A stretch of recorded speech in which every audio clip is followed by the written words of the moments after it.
حقائق ہیں وہ سامنے رکھنا چاہتے ہیں۔ وہ بہرحال جب اس کمیشن کے سامنے گئے، انہوں نے اپنی گزارشات ان کے سامنے رکھی واجد ضیاء صاحب کے ساتھ، تو اس پیشی کے بعد شاہد خاقان عباسی صاحب جب میڈیا سے گفتگو کر رہے تھے تو انہوں نے کہا جی کہ اس کمیشن کے سامنے وزیر اعظم عمران خان کو بھی پیش ہونا چاہیے، کیونکہ جو حکومت کے سربراہ ہیں وہ تو عمران خان ہیں، ان کی اجازت کے بغیر تو یہ کام ہو نہیں سکتا تھا، اس لیے ان کو بھی پیش ہونا چاہیے اور ان کو بھی حقائق سامنے رکھنے چاہیے۔ ایسے میں اسد عمر صاحب جن کے دستخط کے بعد یہ سبسڈی دی گئی اور چینی ایکسپورٹ ہوئی، تو ان کے دستخط کے بعد چونکہ اس وقت وہ وزیر خزانہ تھے اور ان کی اجازت کے بغیر یہ ہوتا ممکن نہیں نظر آیا، تو انہوں نے عمران خان صاحب کو مشورہ دیا کہ آپ نے اس کمیشن کے سامنے نہیں جانا، آپ اس کمیشن کے سامنے پیش نہ ہوں، اس کے سامنے میں پیش ہوں گا، کیونکہ میں وزیر خزانہ تھا اس وقت کا، تو میں جاؤں گا اور میں تمام تر ڈیٹیلز ان کو دے کر آؤں گا، آپ کو اس حوالے سے بے فکر ہو جائیں، میرے پاس تمام تر معلومات موجود ہیں۔ ٹھیک ہے جی، لیکن عمران خان، ہمارے جو قریبی ذرائع وہ بتاتے ہیں کہ عمران خان اس چیز پر بضد ہیں کہ جب ان کے پاس تمام طرح حقائق ہیں، میں نے رپورٹ پڑھی ہے، اور اگر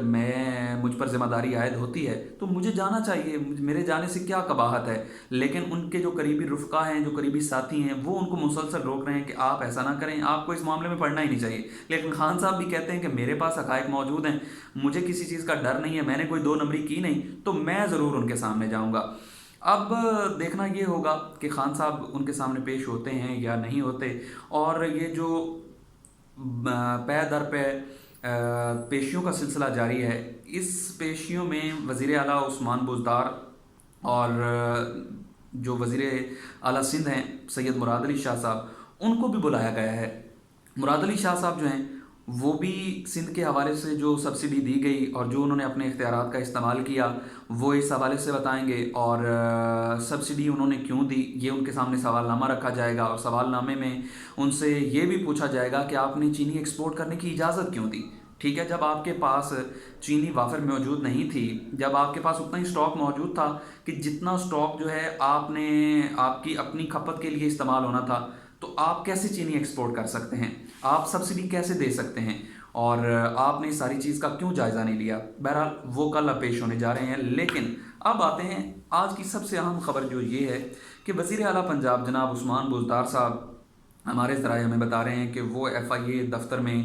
واجد ضیاء صاحب کی سربراہی میں جو کمیشن بنایا گیا ہے چینی اسکینڈل انکوائری کمیشن، وہ اس کے سامنے پیش ہوئے ہیں، اور وہ گئے بڑے چوری چپے ہیں، اور انہوں نے بڑے حساب کے ساتھ جو ہے وہاں پر پیشی دی ہے تاکہ میڈیا کو خبر تک نہ ہو کہ وہ جناب وہاں پہ گئے ہیں، اور انہوں نے انکوائری کے جو سوالات تھے ان کے جوابات دیے ہیں۔ بہرحال آپ کو پتہ ہے کہ جب چاند نظر آتا ہے تو وہ سب کو نظر آتا ہے، وہ چھپ نہیں سکتا۔ تو عثمان بزدار صاحب اگر آپ ایف آئی اے میں پیش ہوئے ہیں تو یہ ممکن نہیں ہے کہ آپ کی پیشی کے بعد جو ہے وہ میڈیا کو اس بات کی خبر نہ لگے۔ بہرحال جی، ایف آئی اے ہیڈ کوارٹر میں عثمان بزدار صاحب پیش ہوئے، ان کے سامنے سوال نامہ رکھا گیا اور ان سے پوچھا گیا واجد صاحب اور ضیاء صاحب اور ان کی ٹیم نے کہ جناب وزیر اعظم صاحب، وزیر اعلیٰ صاحب، آپ وزیر اعلیٰ پنجاب تھے اور آپ کو جو سبسڈی کی استدعا کی گئی کہ چینی پر سبسڈی دی جائے اور چینی کو جو ہے وہ ایکسپورٹ کرنے کی اجازت دی جائے، ہمارے پاس وافر مقدار موجود ہے، ہم اس کو ایکسپورٹ بھی کر سکتے ہیں، اور ہماری جو کھپت ہے، جو طلب اور رسد ہے، اس کے اندر وہ تناسب بھی نہیں ٹوٹے گا، تو آپ نے اس بات کا کیوں اندازہ نہیں لگایا کہ آیا اس کے پیچھے کوئی مافیا ہے، اس کے پیچھے ایک بڑا گینگ ہے جو کہ آپ اس ساری صورتحال کا فائدہ اٹھانے جا رہا ہے؟ تو آپ کو سوچنا چاہیے تھا، آپ کو جن لوگوں نے بریفنگ دی ہے آپ کو ان لوگوں سے پوچھنا چاہیے تھا کہ بھائی آیا اگر ہماری چینی کی جو کھپت ہے وہ پوری ہے، ہمارے پاس مطلوبہ مقدار میں چینی موجود ہے، تو ہمیں ایکسپورٹ کرنے کی کیا ضرورت ہے؟ لیکن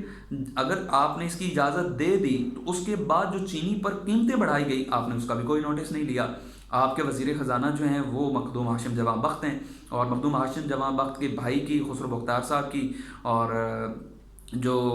یہ خاندان ہے ان کی اپنی شوگر ملیں ہیں، انہوں نے اس ساری صورتحال سے فائدہ اٹھایا ہے، اور اس میں ایسے لوگوں کے شیئرز بھی موجود ہیں جیسے چودھری برادران میں سے منی سلائی جو ہیں ان کے شیئر موجود ہیں، تو آپ نے یہ سارا کام کیسے کروا دیا؟ ان سے یہ سوالات پوچھے گئے، اور یہ بھی پوچھا گیا کہ جو سبسڈی دی آپ نے اس کا بھی ہمیں جواب دیں کہ وہ کن بنیادوں پر آپ نے سبسڈی دی، جو چینی ایکسپورٹ کی گئی وہ کس بنیاد پر چینی ایکسپورٹ کی گئی ہے۔ بہرحال عثمان بزدار صاحب آج سوال نامہ لے کر وہاں سے نکل آئے ہیں، اپنی پہلی پیشی کے بعد جو ہے ان کو یہ لگ رہا تھا کہ شاید یہ خبریں میڈیا تک نہ پہنچیں، لیکن یہ خبریں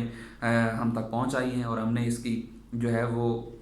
ساری اندر کی کہانی معلوم کر لی ہے۔ بہرحال اب دیکھنا یہ ہوگا کہ عثمان بزدار صاحب، جن کے اوپر بڑے سوالات اٹھ رہے ہیں کہ وہ اس چینی اسکینڈل کی وجہ سے ان کی چھٹی بھی ہو سکتی ہے، لیکن آپ کو یہ بتا دوں کہ اس سے پہلے بھی یہ خبریں گردش کرتی رہی ہیں کہ عثمان بزدار صاحب کی چھٹی ہو جائے گی، لیکن بنی گالہ کے اندر بیٹھے ہوئے کچھ ایسے لوگ ہیں، کچھ ایسی طاقتور شخصیات ہیں جو کہ عثمان بزدار صاحب کی پشت پہ کھڑی ہیں۔ کوئی کتنا بھی زور لگا لے، عثمان بزدار صاحب کا کوئی کچھ نہیں بگاڑ سکتا، کیونکہ وہ بنی گالہ کے اندر بیٹھی ہوئی، عمران خان کی میں بات نہیں کر رہا، بنی گالہ کے اندر بیٹھی ہوئی ایک شخصیت کے فیورٹ ہیں، اور انہوں نے ہی ان کو ابھی تک بچایا ہوا ہے، ان کی پشت پناہی کی جا رہی ہے۔ لیکن بعض ایک حلقے یہ بھی اس دفعہ کہہ رہے ہیں کہ یہ چینی اسکینڈل بڑے بڑوں کو جو ہے وہ حکومتی عہدوں سے ہٹا دے گا، اور عمران خان صاحب اگر واجد ضیاء صاحب کے سامنے پیش ہو جاتے ہیں، وہ اپنے حقائق سامنے رکھیں گے، اور جو سوالات اس سے پہلے پیشیوں میں ہوئے ہیں وہ اگر ان کو پتہ چل گئے تو ہو سکتا ہے کہ وہ کردار جو کہ ابھی پردے کے پیچھے چھپے ہوئے ہیں وہ کردار بے نقاب ہو جائیں، اور حکومتی عہدوں میں بیٹھے ہوئے یہ بڑے بڑے لوگ جو ہیں وہ اپنے عہدوں سے ہاتھ دھو بیٹھیں۔ بہرحال یہ چینی اسکینڈل جو ہے، اس کی فرانسک رپورٹ جیسے ہی سامنے آئے گی تو حکومت وعدہ تو کر چکی ہے کہ ہم اس کو شائع کریں گے، اور جو اس میں ملوث کردار ہیں ان کو بے نقاب کیا جائے گا۔ تو انتظار رہے گا جی کہ تبدیلی سرکار کیا کرتی ہے اس حوالے سے، اور عثمان بزدار بچ پائیں گے یا نہیں، اس کا بھی جلد اندازہ ہو جائے گا۔ آپ کو آج کی ویڈیو کیسی لگی؟ اپنی رائے کا اظہار کر سکتے ہیں۔ مجھے طاہر رشید کلیا کو اجازت دیجیے۔ اللہ آپ کا حامی و ناصر۔ پاکستان پائندہ باد۔